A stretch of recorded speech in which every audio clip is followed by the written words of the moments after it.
Everybody that's watching, good morning. Today is such a special day for us. We're really excited because today our podcast, Real Therapy, is out. It's out now. So if you go to Real Therapy after this talk, go to realtherapypodcast.com/follow and press the follow button so you can follow all of our episodes.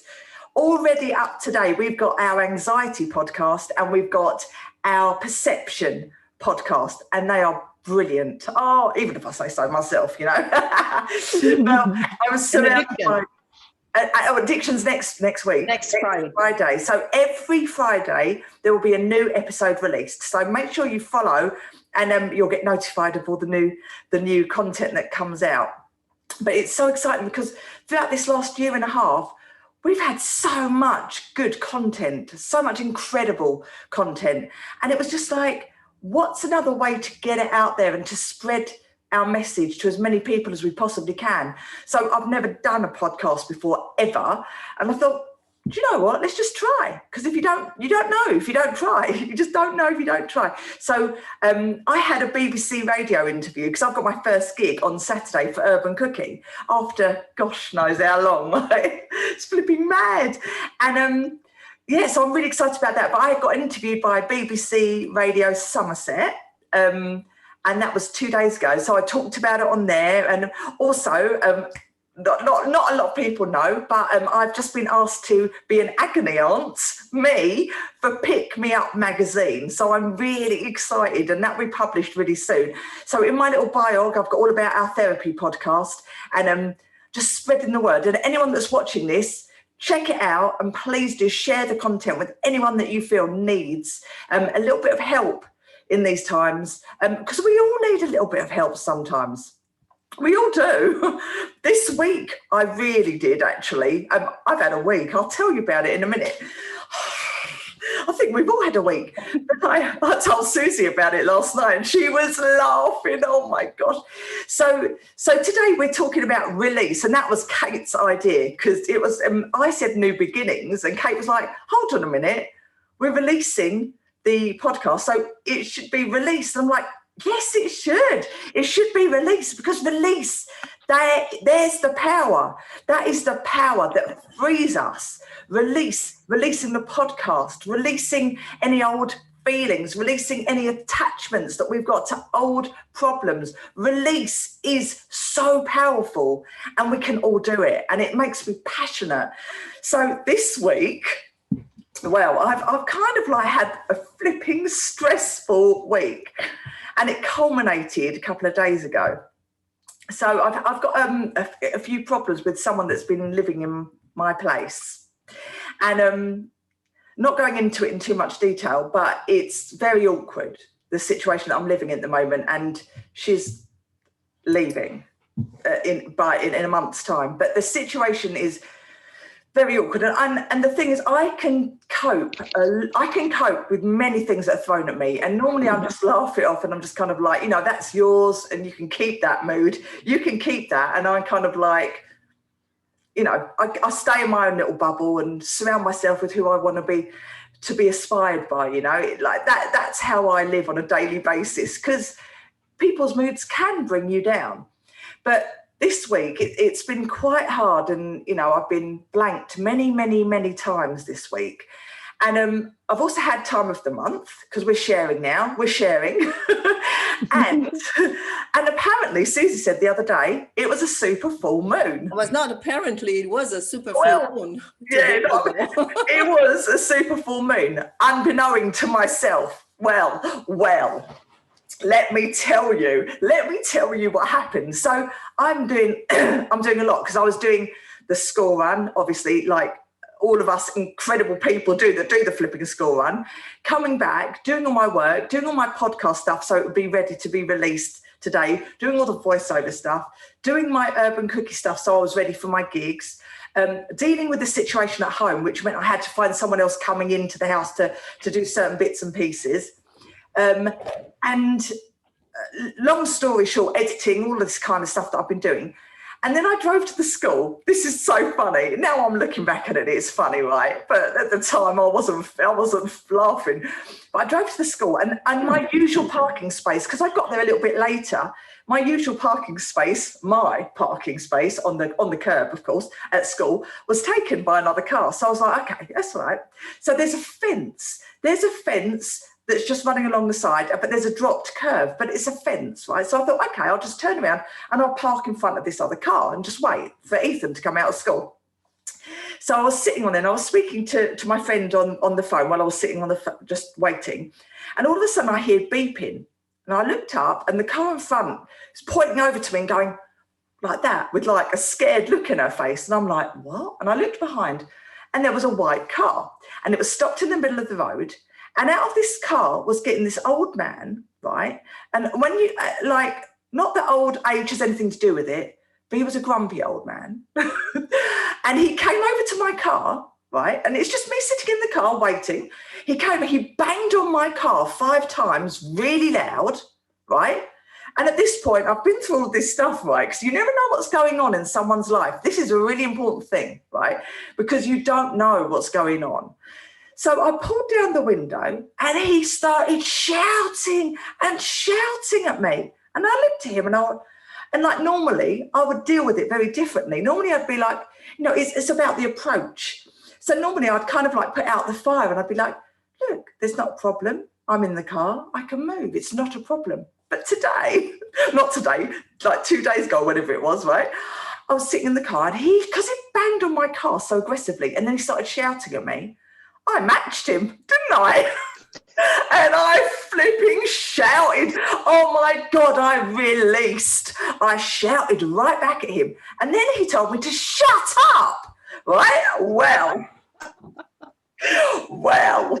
for a premenopausal, flipping, mad-lifed woman, and then this telling me to shut up, and I'm like, no. So I was like, well, I just said to him, don't you tell me to shut up. And I was like, I'm in the car. Nobody's died. We're all right. Look, I can move. Don't worry. Because he's made his electric gate to look like a fence, right? So that's what he's done. It follows the whole fence along.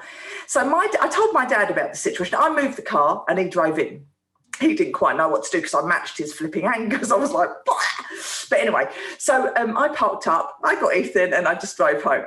I told my dad and my dad said, that man is known for doing what he did to me. So what he does was he goes out doing, he hasn't got, I don't know if he's got family, I don't know. He obviously hasn't got kids or grandkids because he hates obviously living next to the school.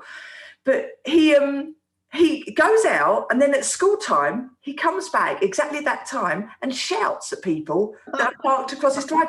But his drive's not clear. Yes, it's a drop curb. Yes, I shouldn't have parked on a drop curb. I was like, sue me, put me in court, lock me up, I'm saying to him. Like this looking at me going, I was just like, no, don't do it. But it felt good, right? It felt really good. But apparently this guy does that. But he got what he gave me. Because I matched it. I matched his energy. I matched his anger. So I was like, okay. But after I kind of calmed down, I do see the funny side of it now because I was just like, oh my God. But all the poor mums and all the cars around, because it's a hot day and all the windows are open, they're all looking at me going like this. I was just like, oh my gosh. But anyway, long, short of the story, I released and it felt so good. It feels so good because sometimes you just need to do it, right? So today, not only are we talking about the release of our incredible podcast, but we're also talking about releasing emotions, because sometimes you just have to do it. You don't have to be rude, but you can match. You're perfectly entitled to match someone else's energy. You're allowed to do that. If someone is aggressive towards you, yes, you can be put out the fire and calming and just kind of go away. But if you feel it, you can match that energy, because you don't. There's no rules against that. You don't have to be rude. You can just match the energy, and that energy match will put that other person sometimes completely off guard because they're not used to it. They're thinking that they're going to attack you, and that you'll just take it and be scared, a quivering wreck. That's what they think most of the time, because that's what bullies do. And bullies do that at school. Throughout my childhood, when I didn't stand up for myself, they bullied me, and I was a quivering wreck, and I hid it for many years amongst so many layers of pain. But I don't have to do that anymore because I'm flipping old enough to do what I need to do. So you're allow yourself, give yourself permission to release, and in whatever way it is. So that's my week, my lovely ladies. It is. Who can we go to? Actually, Susie, you're releasing yourself this week, aren't you? Well, yeah. Well, you know, the story that you just shared with us, it reminded me, and I shared it with you last night, very, very briefly. I was doing the masterclass in NLP, and we were having a beer. I was in Brighton, actually. So I was closer to you ladies. And so we were having a beer, and one of the students in the class, she's very much against the teacher. So, right. So we're having a beer, we're talking, and she's, you know, complaining about him and calling him names. And he's like that, and he's like that, and he's like that. And I just couldn't, I felt it building up, and I didn't know, I didn't enjoy the conversation, first of all. And second of all, I didn't find she was right in what she was saying about him. And it was of no my concern to discuss about that. And I wanted to enjoy the class. I wanted to take the most of the class, right? So it's funny because it was very spontaneous. And as you said, it came out through an emotion. And as she was saying, he's like this, is like this, is like that. And you will excuse my French. And I banged with my hand in the, but all of a sudden like that, without warning, without having said anything until then, I banged my fist on the table and I said, let's sue the son each. Let's sue him. Yeah. And then it's funny because it created a shock. And then she stopped talking about him and about that story. And everybody else was like feeling relieved, you know, about that. And we changed subject. Nobody said anything about that anymore at all. So that was very, very funny. We believe that we need to match and mirror only when we're having a therapy session, or when you want to get some positive outcome of a conversation, when we sell, it's not just like that. We can deal with people because that's what everybody's scared of, right? Conflict. And most of the people that are having hard time dealing with themselves and in their lives is because they're afraid of telling the truth, and they're afraid of conflict. So releasing this way, using matching and mirror is very useful as well when we're dealing with a conflictual situation, you know. But you need to practice a little bit, and you don't have to use the words. Well, in that particular case was kind of appropriate, I reckon. Yeah, it just worked, but it was not against anybody that I was talking to. So see, my speech was in tune with what she was saying. So I didn't contradict her in any way, even though it was not, how to say, was not the truth. But somehow it confirmed and it stopped her. So it's having the confidence, isn't it? It's having the confidence to turn around and just go, I don't want to put up with this anymore. I'm not going to be walked over like a rug. I'm not a flipping rug. You know, I am a person. I'm a human. Treat me how you want to be treated yourself. If you want to treat me with animosity and shout at me and belittle me in front of everyone else, then I will match that, because I'm not going to allow it. And it's only there because you have to go to the level of the person, whatever that level is. It's lower or higher, but you need to go there for a bit, and then you kind of can take them, you know, out of that for a moment. But for me, release is also, if you want, it's part of a discipline as well. It's a process, because we're releasing all the time, and then we have so much information, we have so much stress that we take in, we have so much so many things changing, especially these days, that you need to find out ways to take it out. And for me, it's part of the discipline. And I was sharing with you earlier with Linda before we started recording that I pray these days. So prayer and crying, it's a way to do it. And people are afraid of negative emotions, and they are holding them in, and they're afraid to go there. And this is what I'm dealing with the most in my treatments with clients, is that they're afraid to go down into that emotion. And I always tell them, basically, this is the key, and it's very simple. It's very simple. We avoid pain and we look for pleasure. We are always built. This is how we are wired, right? This is how creatures, this is the creatures that we are.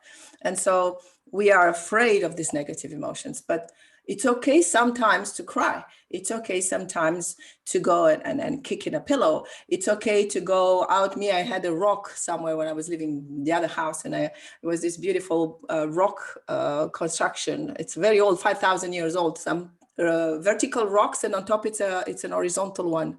Oh, wow. How are they called? It skips like Stonehenge, something like that. So I would go on top of that rock because it's on a hill surrounded by a forest and nobody hears you. And I will go there and so it's very, and with my daughter, we were running, said, let's run now. Because she was also, she had to deal with lots of anger as a youngster. And so I said, let's run in the same place. Let's run as if the worst dog was following us. And we would run until we get exhausted. And run. So we would run. And then we'd take rocks and we would throw rocks at that imaginary dog. And so we would do this type of physical, I think physical release is very important, like sport and running and laughter and crying and all these things that we don't do naturally anymore. We try to be so perfect. And, I don't want to feel anger. I do feel anger sometimes. And it's better to be aware of it and release it than to be, denying a part of myself. And I shut up now and you can go. I love that. It feels so good though. It feels so good because in a therapy session as well, sometimes you can get your clients to shout because some people are just, they're so embedded in like having to, they're just downtrodden and like they feel like they can't. But as soon as you give them permission and they can shout and then they shout louder and then they'll shout louder and it's just releasing and it feels so good. And the whole persona just changes just in front of you. It's like they can breathe again. That brings me this idea, because that's what I do sometimes. I ask people when they have some feeling that they don't want to talk about much. I say, make the sound. They say, what? Make the sound. What's the sound of this feeling? And they start, and then I say, hey, louder, go on, So sometimes just doing that, it's a simple release, without saying words, just make the sound of that bad feeling, Love it. Oh God, right, Kate, let's go to you, sweetness. Kate, talk to us about release. We all need to release.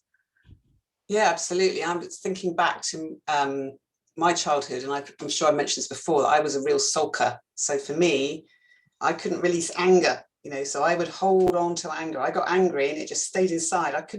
I wasn't even able to speak a word. I couldn't say anything. I might have been able to do the sound, as Susie said, but certainly for me, it was like, I couldn't say anything. It was just a total lockdown, total shutdown. And it got to the point where I got so scared of releasing anger or showing anger. I was scared to even go anywhere near it, because if I touched it, maybe if I opened the lid of the box, then I may never be able to control it. And I thought I could probably explode. It was like that. I thought if I touch it, if I go anywhere near it, it could just kill me. I thought that's how much anger I had stuck inside of me. And I was just so scared to go anywhere near it. And it took a lot of different going back in time and talking to lots of my younger selves and clearing up a lot of stuff for that to release. And I released it that way. I didn't need to do it or go out and shout or anything. It just got to a point where actually anger just became just normal for me. And I could just do it in the moment, and that was okay, because I went back and let the younger me release the anger instead of me needing to do it now, as it were, even though obviously it happens now because that's all there is, isn't it? But so that was it for me. It's like carrying a burden. And that when I think of these emotions and that, I see there's that younger me walking around with this massive burden on their backs, and it's just the more they take on, the more downtrodden they feel, and the less. And they feel it, eventually it becomes part of you and you don't even realize you're carrying it around. But as you know, when you're working with a client, it's like when they release some of that burden, they always feel lighter. They always say, I just feel lighter. And it's that feeling, isn't it? When you're not carrying that burden around with you everywhere you go, because it is just a total release. and relief when it's gone. And just the relief, and it's not just feelings, is it? It's thoughts as well, beliefs about ourselves. Like, I am this, these labels we stick on ourselves, and or other people stick on us, you know, and we start believing them after a while, and then they limit us, and that's another way of a burden where you can't move.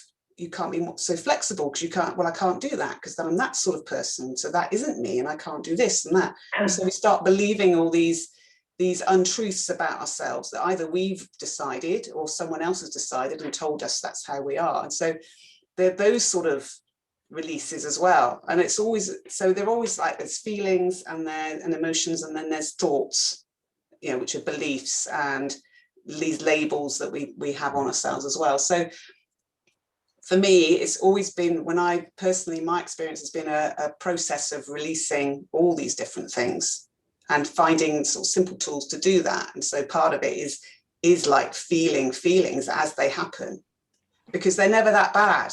And there's this whole thing of they only last about 90 seconds. If you allow a feeling just to be as it is, it's about 90 seconds. Yeah. You know, the only reason it keeps going is if you start thinking the same thought over and over, and then it just keeps going and going and going. But if you can release the feeling, then maybe the thought will go. Or if you can do something with the thought, then the feeling goes, because they're both linked. So there are lots of things you can do, and just release. It can just be releasing tension in your body, just knowing, where do I hold anger in my body? Where is that?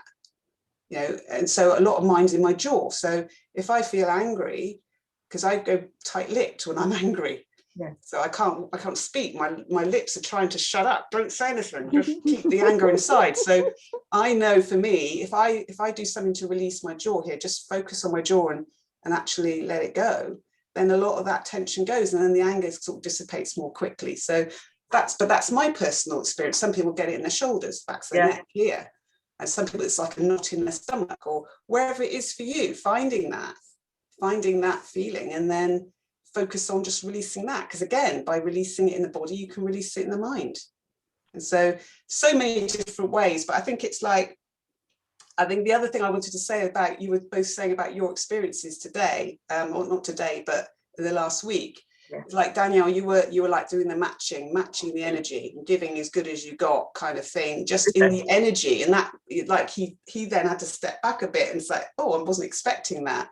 But he also felt heard by you doing that. Yeah. And the same thing, Susie, you were making that person heard, because you were banging your fist and sort of matching the energy in that way. And then she was being heard without being, you weren't actually saying anything against what she did. You actually took it to a bigger extreme. So by taking it even further extreme, she suddenly thought, oh, it actually wasn't that bad. You know, so it just diffuses everything, doesn't it? By matching the energy. And sometimes just, yeah, you're right. Yeah, let's go and do this now. And they go, oh, well, no, I didn't really mean that. No, and they start contradicting themselves, and it diffuses everything, doesn't it? So that can be a very powerful technique to just tell someone they're right. Yeah, you're right. It's, you know, no matter how angry they are, yeah, you're absolutely right. You're angry with me. Yeah, you're right. I am doing that. You're right. And then what do they do then? You just agreed with them. Now there's no conflict. So so there's so many ways of releasing all these things. And so I think the key is just to being aware. The first thing is getting that awareness. Yeah. And from the awareness, then you can start choosing what you do next. Yeah. And being your authentic self at that moment. If you're feeling angry and you want to shout back, then do it. If you're feeling calm and you can just take it and you can say something to just put the fire out, then you can do that too. If you want to, I don't know, if you want to laugh, you can laugh right back at them. Or if you want to agree with them, it's just, there is so many things you can do. And everything is okay. Everything's right. The amount of people that, when you say, when people cry, one of the first things they usually say is sorry. They apologize for showing their emotions, apologize for crying, saying, well, celebrate it. If that's how you feel, you want to release that, then release it. That's the way your body naturally wants to do it. Then do it and be okay with that. And the more you do it, actually, you'll find the less you do it, because it won't be built up. It won't be pent up feelings. That's lovely. Okay, well, that's nicely put. Nicely put. Linda. Talk about some release. Talk about well, I'm going to add a caveat to this, because what I've noticed by listening to all of this is I believe there are, referring to this kind of thing, to what is release, what is appropriate release, what is healthy release. I think there are two types of people. There are people, as Kate expressed, that where her lips won't open, and so it's being suppressed. And I agree entirely. Suppression is not appropriate. But then there are people like me who have been aggressive, always attacking. And so release to a person, for me, is not healthy. It's not appropriate for that person, because it's so easy for me to be aggressive. And the person that's being aggressive to me, they're already lost. They're already a victim of something. That's why they're being aggressive. If two of us who are a victim of something that makes us aggressive get together, that just fuels the fire and hurts both of us. So because it hurts them, I'm going to be hurting them. They've already hurt me, and I'm going to be diving in and hurting them. So I think for us, for those of it, and then nobody likes you. In the end, I ruined 2 marriages. My second marriage, which went on for a long time, was, there were things wrong on both sides, but I just ruined my first marriage, that's all, by being so aggressive. And the second marriage affected my children because of my aggression and willingness to argue. So I don't think it's as simple. I think you need to know yourself a bit before you can say, yes, this is not my usual mode, so let me get it out. It depends on the situation and the person that you're dealing with, if it's a regular occurrence. And the thing is, if you are being aggressive on a regular basis, there's a root cause of that. Absolutely. And there's a deeper release has to happen. That's right. Yes. So yes, it requires release, but it requires personal release. Yes. Not just venting it on those others that also need to vent. Because obviously you wouldn't, well, you might do. You see, if you're used to being aggressive, if that's your usual response, then actually you will be aggressive with people who are afraid of confrontation. You could be aggressive with somebody that just speaks to you normally. Yeah, but I think these are two different things. Like they're two different subjects. We're not talking about being aggressive. We're talking about releasing. So it's good, but it's good you bring the subject, because we want to make it clear, because it's not clear for everybody. Releasing is not necessarily being violent and aggressive all the time or with everybody. It's finding ways to channel this anger in a more healthy way. For instance, like through laughter or running or boxing. Or I bought my daughter a boxing bag because she was having this, struggling with anger. So this is a good way to release. And she learned it, and she said, "I'm angry now." I said, "Go punch the bag." And she went,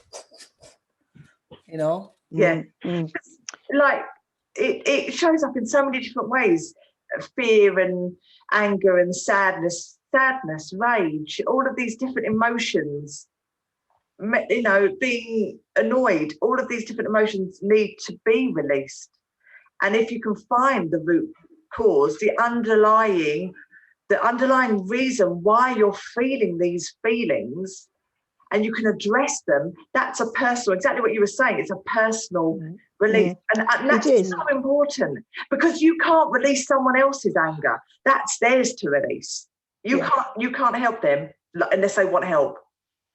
I guess the thing is what's generating it, isn't it? Because if it's something that happened when you were 3 and you're stuck with it, then you need to go back and release that there. I mean, it's no point just releasing it now in the moment, because you're just going to keep offloading and offloading and offloading and taking it out on everybody because you haven't released it back there. But if it's something happening right now, then you can maybe do more of the matching mirroring, but it depends on what you want. And as Linda's saying, is it healthy? What you're doing, is it healthy for you? Is it healthy for the other person?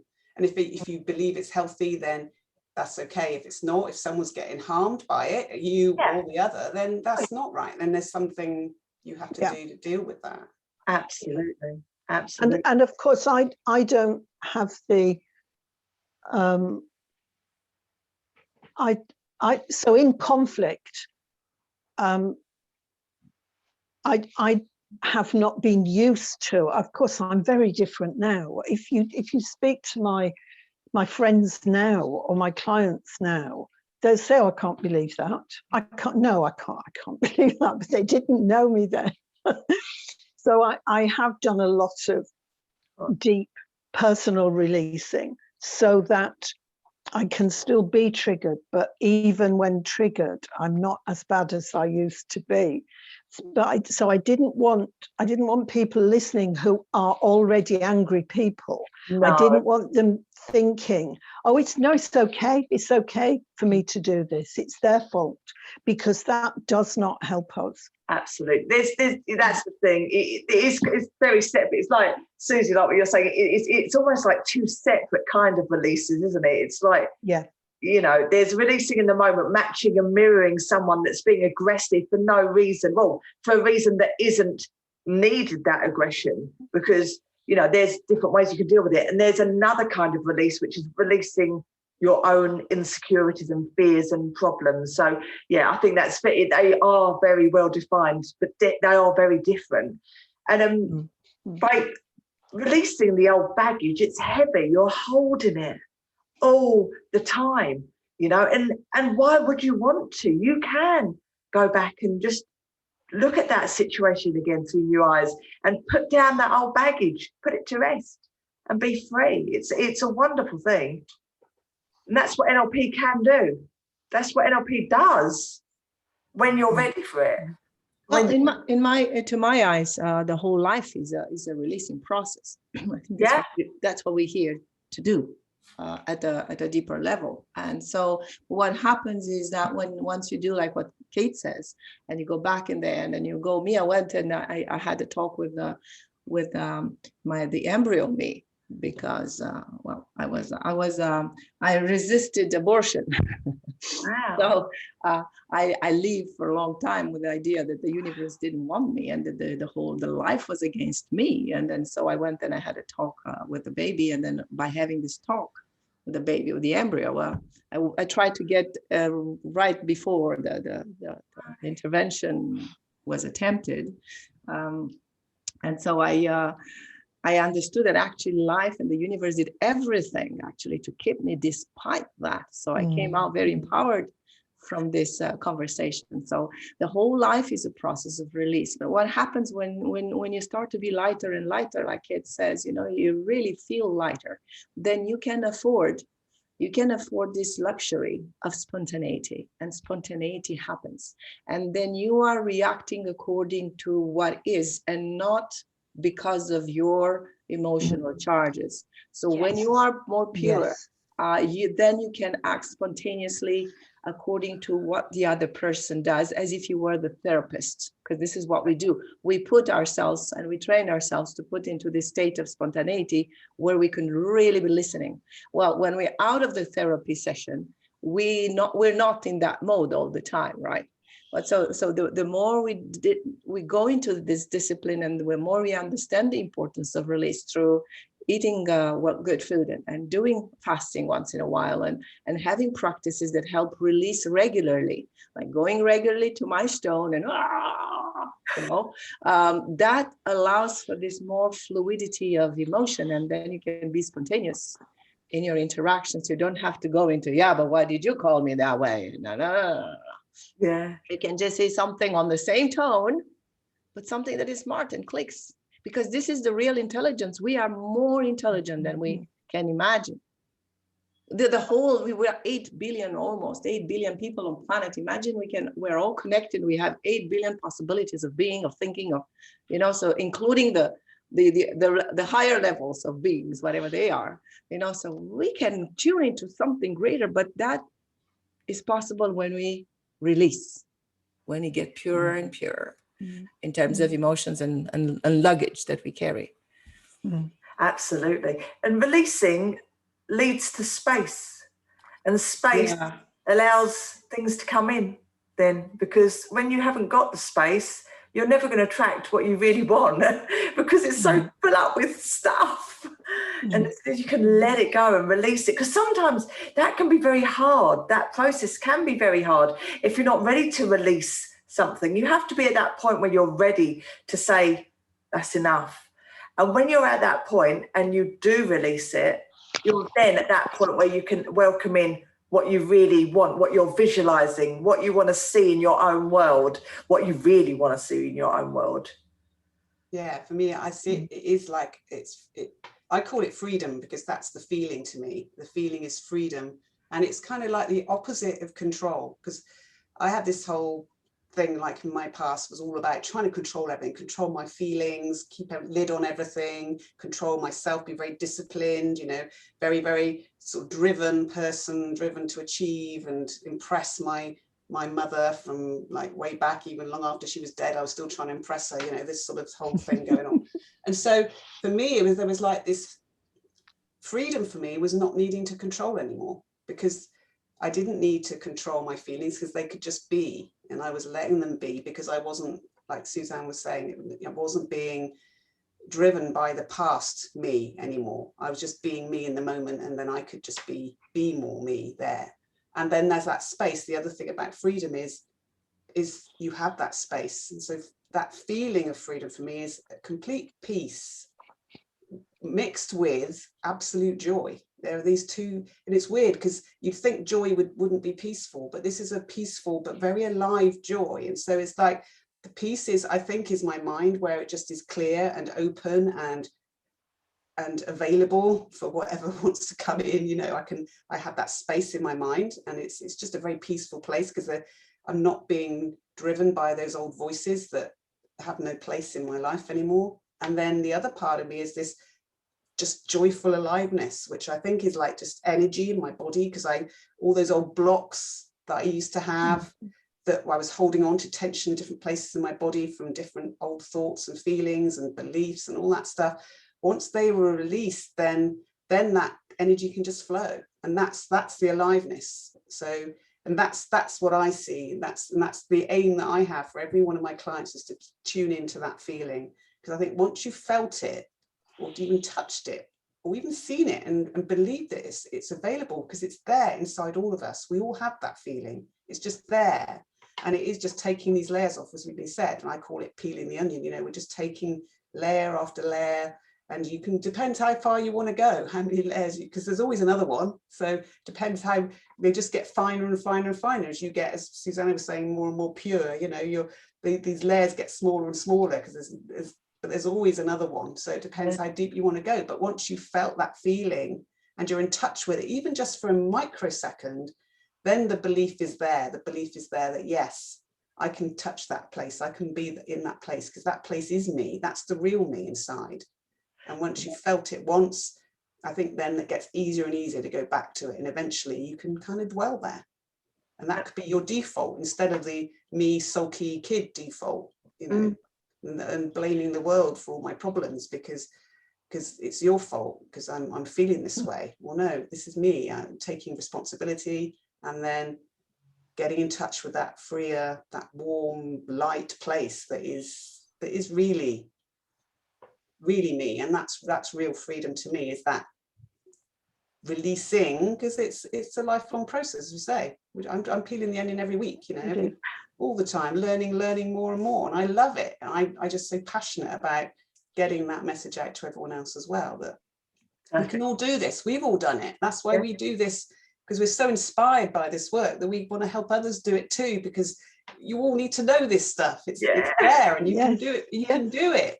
Yeah. Yes, there are alternatives. And I'm going to mention Kate's course again. Selfish Freedom is the latest in helping me to release these things. And one of the techniques she teaches, if you're stuck with a feeling, if it's still with you, and well, you don't need to wait, but if a minute's gone by, 90 seconds gone by, and it's still there, then she's taught us a technique that will get it out in the next 90 minutes. And it absolutely works, And then I've experienced, so because life continues, you can walk out of your NLP session and something happens and something else is getting set up that's unhelpful, that makes you unresourceful. So we do need these ways of continuing to release. And I've experienced some wonderful confrontations where I was coming from that place that Susie is talking about. I was coming from that clear place. As it happened, the one I remember the most is where I had just been not my best self in Cafe Nero, and was waiting to go to the optician, having a cup of tea and a bar of chocolate.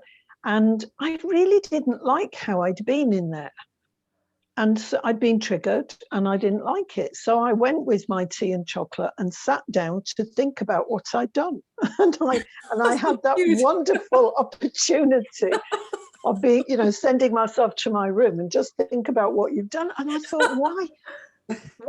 What was happening there? And all I did was see which is step one of that's all I needed was step one of the thing that Kate taught us, which was what was my feeling? What was happening? Why was I triggered? What was triggered? And I was being thwarted. That was it. And actually, that is my big thing that I need to release now. But having done that then and let go of that for Cafe Nero, when I went into the optician, and the optician was damned awkward. He was a young man and he was really awkward and obstructive. I was like Mother Teresa. I was not triggered whatsoever. And what was significant was everything. I had time to think. I had time to consider what will be and find what the 8 billion, I could connect with the 8 billion choices that Susie spoke of. What is the best thing to say here for me to have what I want? Yeah. And by the end of it, I had what I wanted, and I saw what was triggering him as well, because I did not confront him. I was not like a brick wall to him, or a fist even, which is what I probably would have been like before. I was just a cushion. Yeah. And it was so lovely. There was space, there was time. It was lovely. And I want more of that. I want to be that resourceful person that can bring the conflict to the right conclusion. That's who I want to be. You already are, though. You already are that person. But not always. It's just different facets of yourself, isn't it? It's different facets. It's like isn't the NLP phrase, your map of the world isn't the territory. Your map. The map is not the territory. Yes, the territory, because everyone's seeing their own versions of the world through their own eyes. And I'm not denying that sometimes you need to be assertive sometimes someone is being inappropriate and you need to stop them. You know, if you come across somebody bullying a child, or bullying anybody really for that matter, you need to be assertive and be able to step in and draw and defend the boundary that the victim is not able to defend. So you do, but in a way that you are clear, so that you are not controlled, sorry, in a way that you are clear, so that you can bring it about in the best way. Yeah, that reminds me when Ethan was at the party once when he was young, and he was I can't remember if it was another kid was bullying another kid on the, like a smaller kid. Another kid was bullying him, and I'd seen him do the same thing to Ethan, but Ethan had, because he was bigger, he'd diffused the situation really quite well. This is when he was really young, but I saw this kid doing it to another boy who couldn't diffuse the situation. So because I knew of this pattern that this kid was doing, I went over to him, I went down to his level, I crouched down and I looked him straight in the eyes, and I explained to him very clearly that what he was doing wasn't right, and that, you know, that some people would find that, you know, he was practically kicking the kid, you know, and I was very firm, and I can't remember exactly what I said, but it came in the moment. It came in the moment, and I told him exactly what he thought, and his whole face just changed, and he actually went off to the side, and he just sat out for about 5 minutes, and he was thinking about it. He was thinking, because it was like no one had ever told him not to do it before. And I was just like, he's like 4 or 5 years old, and just like, this kid's allowed. He's been allowed to do what he's doing, and it's not okay. It's not okay. So someone had to tell him that, and I think it really does start that young. It just does. It does start that young. Yeah. That's also in the body. You know me. Like I have to bring my Ayurveda pill, and please do. It's also in the body. I mean, this is what I was talking yesterday to a client on Skype conversation, because she's been struggling all her life with anxiety, for instance, and then this fear to speak out, and this idea of weakness and being fragile and anxious about everything in life. So I was explaining to her that also comes with the body. So I said, if you hate this part of yourself, literally you hate your body. There are some bodies that feel more anxiety. There are bodies that express more anger. For you, Linda, you are a Pitta, you're a fire person to me. So yes. It's normal. It's obvious that, that it's there. It's not just in what happened in the past. It's not just, sometimes it's just in the matter itself. The body itself is more acidic, and this is what it is. So that brings a bit more kindness towards how you're looking at certain aspects of yourself. Just for those listening and they relate to what Linda said, don't be too harsh on yourself. Fire can be balanced through many ways, through food, and I'm starting again, Ayurvedic treatments. But it's true that you get to master more of these elements in your body, and then the anger gets to be more mastered, and then you have more freedom to respond in a different way. But there was another thing I wanted to say. There was another example I wanted to give you, but it's skipped my mind. But anyway, it will come back. If I remember, I'll tell you.